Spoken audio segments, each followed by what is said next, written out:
Welcome to REHOPE Farms. We restore at REHOPE human trafficking survivors in long-term safe homes. This is our adult campus we call REHOPE Farms. We have a REHOPE youth campus in another location, as well as a social enterprise and a digital university for training. And today we're even celebrating groundbreaking to add 17 more beds and tiny cottages. Thank you for your interest and your support.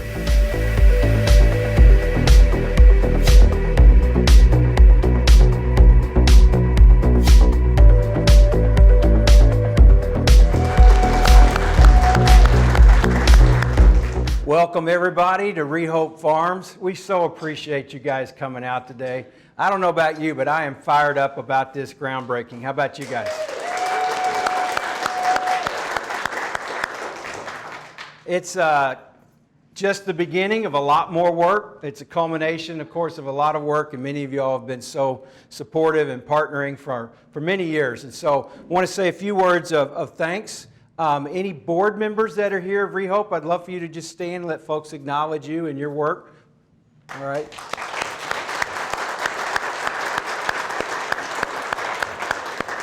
And then staff, if you would stand and let folks thank you for your great work. Anyone on staff?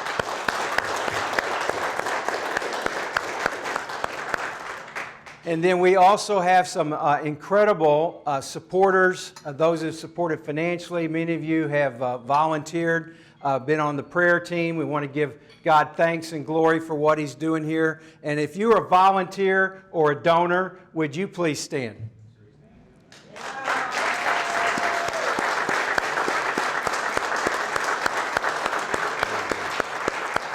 But we are here to break ground.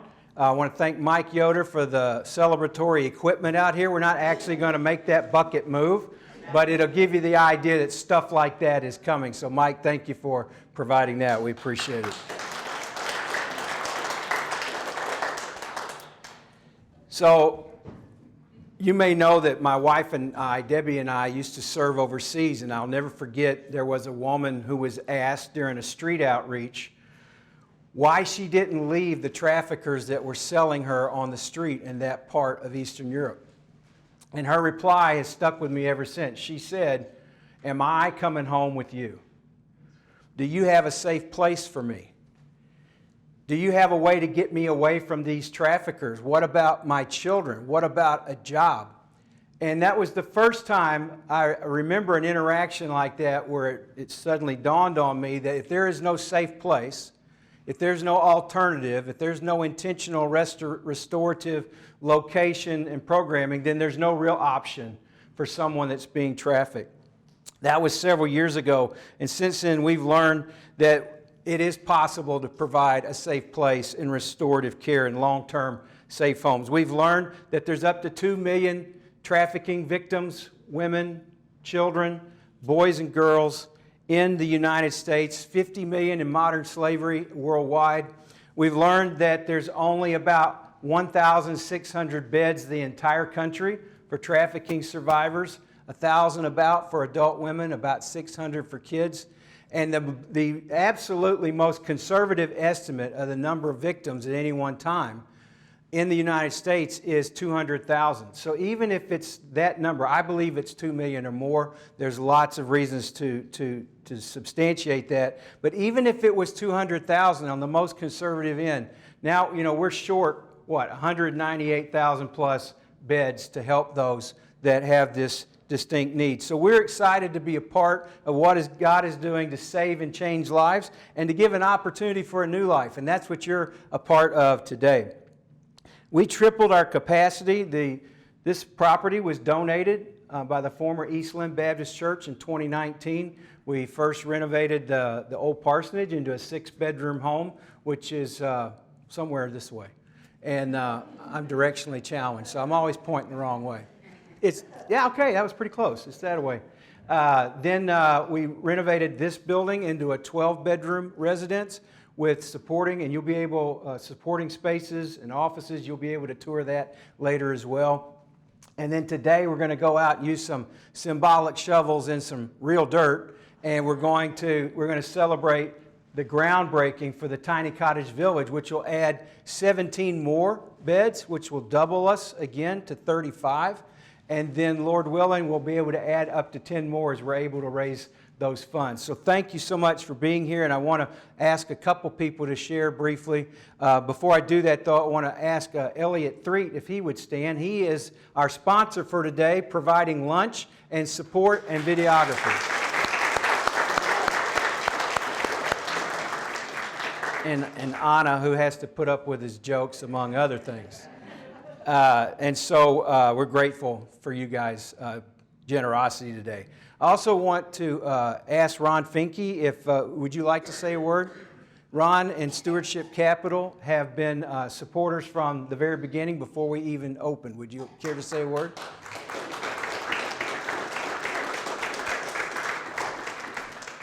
Come on up, Ron. I know you didn't expect that, but I was afraid you'd say no if I asked you. My wife, Karen, could not be here with us today, but we are very happy that God has called us into this work.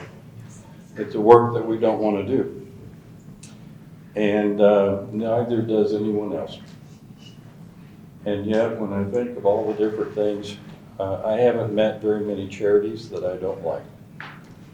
But I have, in my older age, I have decided that the best use of our time and attention and treasure is with the things that are aimed at the 1 out of 100. When Jesus talked about leaving the 99 and going after the 1. So that is why REHOPE is our primary charity, and why I hope that for a very long time that we'll be able to work to help free people from slavery. Thank you. Thank you, Ron. Appreciate that.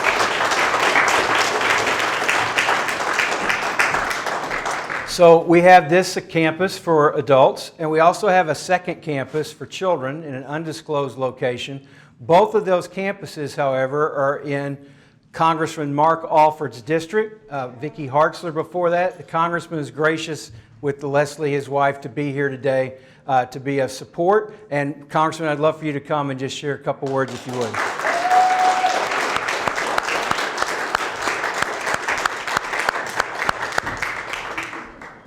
I'm honored to be here, and thank you all for having me. Just left Vicki Hartzler.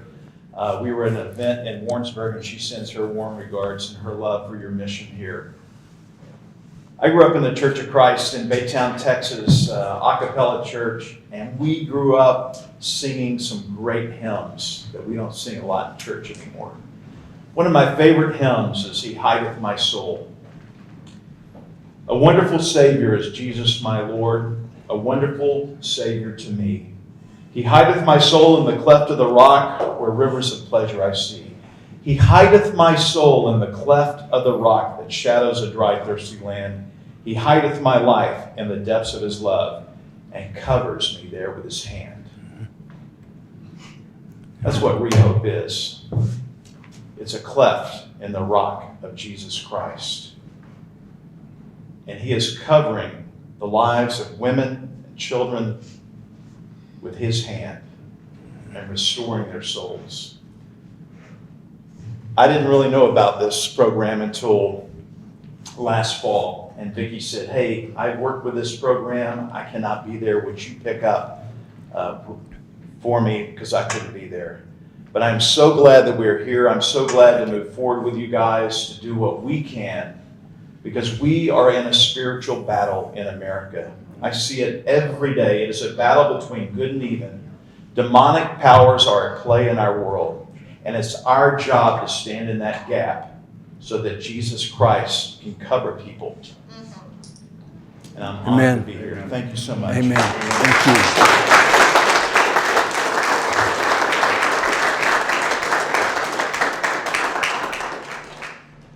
Thank you, Congressman and Leslie, for being here. To Elliot, Anna, we're so grateful for your support And for all of you, I would be remiss if I didn't mention my wife, Debbie. She has been instrumental in all of this. I want to say thank you to her.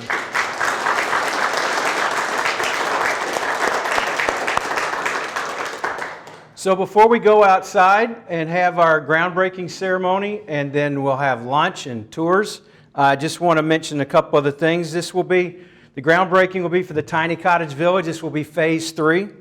It will enable survivors to have safe transitional housing for those that it fits to be reunited with their children where applicable. And while they work, save money, study, and prepare for reintegration society to be further equipped for success. The way it will work, we'll have 1-bedroom units and a handful of 2- or 3-bedroom units ranging in size from 390 square feet to 600 plus. You'll get to tour the model tiny cottage 1-bedroom that we have on site. We will begin with 6 of these, and we are approved by the county to have up to 20.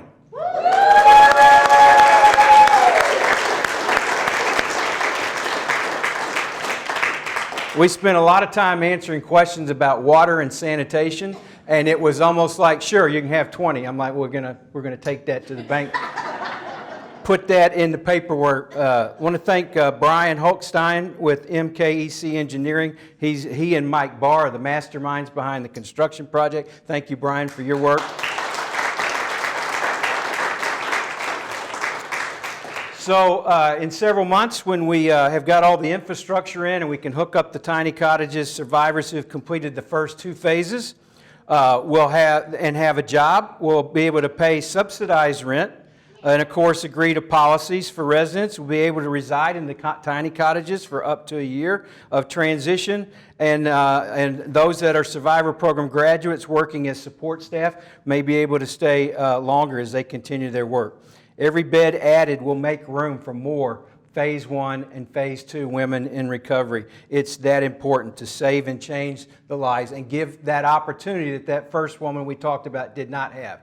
We'll have a safe place where people can recover and they can be mentored and they can be encouraged and have an opportunity for a new life. So thank you for your support and being here for that. And we're going to take our places now out by the fancy Yoder construction equipment, and we're going to have a photo op and some more celebration. Thank you all so much for being here.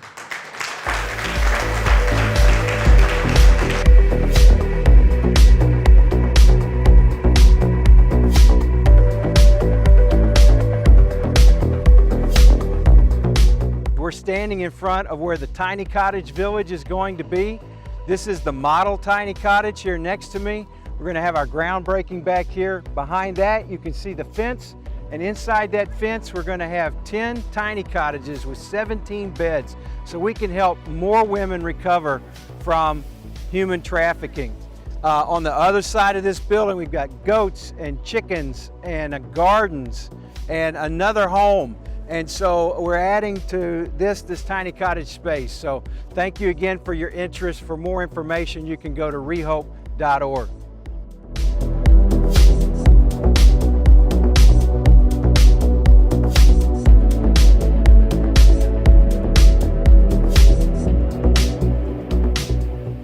All right, so welcome to the groundbreaking. This is so exciting. I actually saw St. Luke's Hospital System do this version. I thought that made a lot of sense. So they spent a lot more money than we did, but this will be a symbolic groundbreaking. Again, if you look behind you, and I've actually borrowed the Roth Farms UTV or side by side. So and it's dry enough. I'll take anybody down the property that wants to ride in the UTV, and all the staff and others, y'all wait till later and let our guests that are here do that first. But if you were here in November, you may have already gotten one mud or ride, but this one looks like we're better off today. Yep. So that's where the Tiny Cottage Village will be.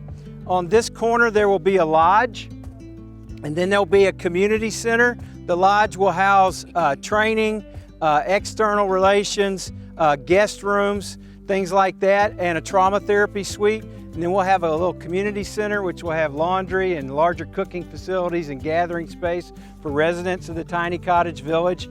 And then the tiny cottages themselves will then stretch out along the fence that you see. So we're very excited about that, grateful to God. And so we're going to just do a rotation of some photo ops here. So thank you all so much for being here today. All right, act like you're digging. All right.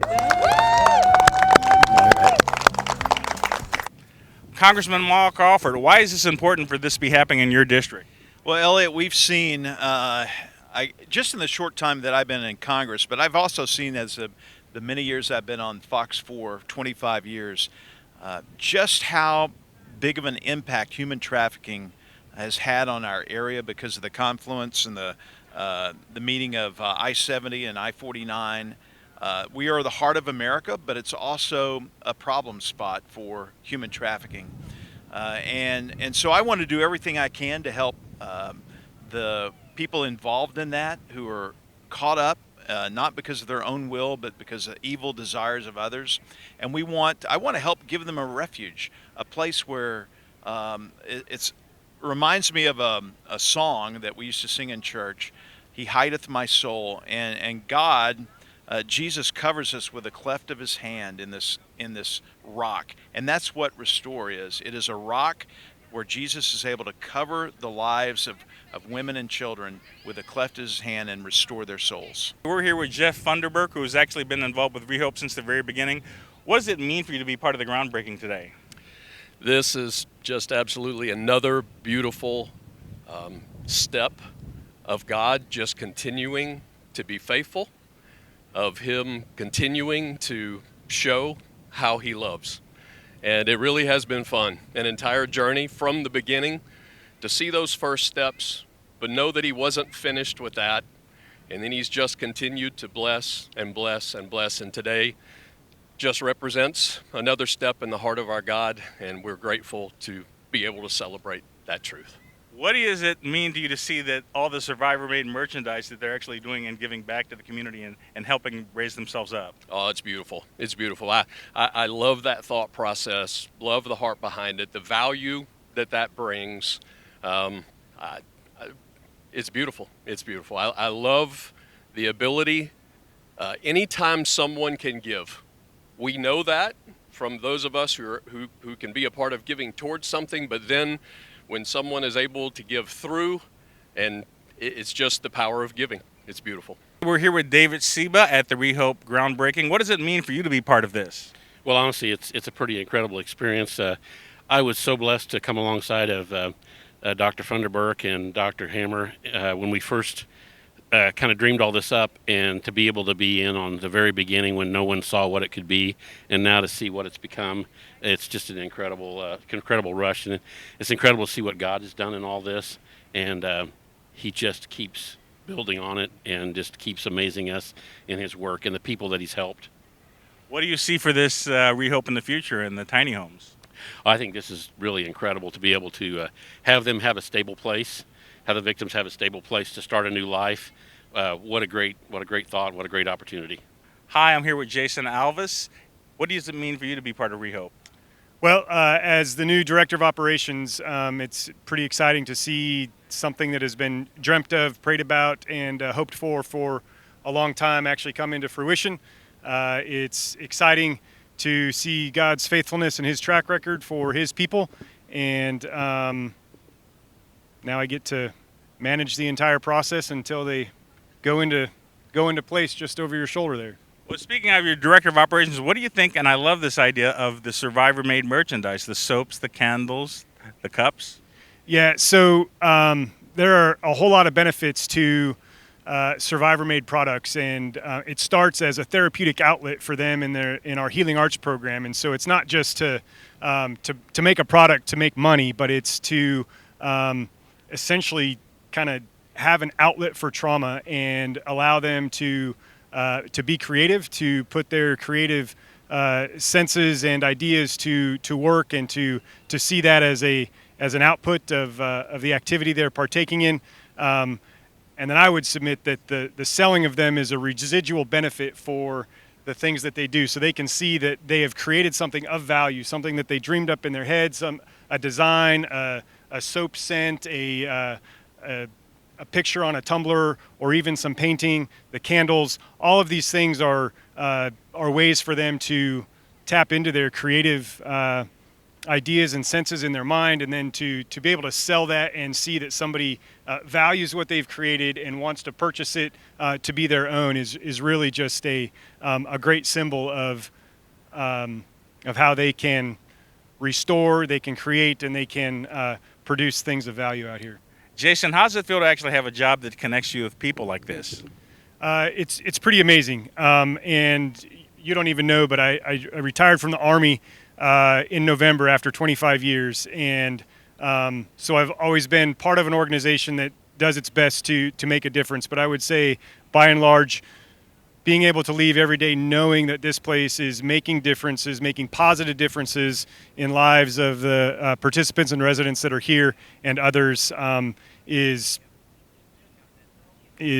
hard to put into words, but is really rewarding, fulfilling, and brings me back every time I come out here for another day of work. We're here with Greg Bull, one of the founding members of REHOPE. What does it mean for you to finally be at this groundbreaking? It's great. You know, we've come a long way. Maybe others have told you, but we started over at another location, and we started with a lead gift of $60,000 from a guy who sold his '67 Corvette. Wow! And gave us that, and that's how we got started.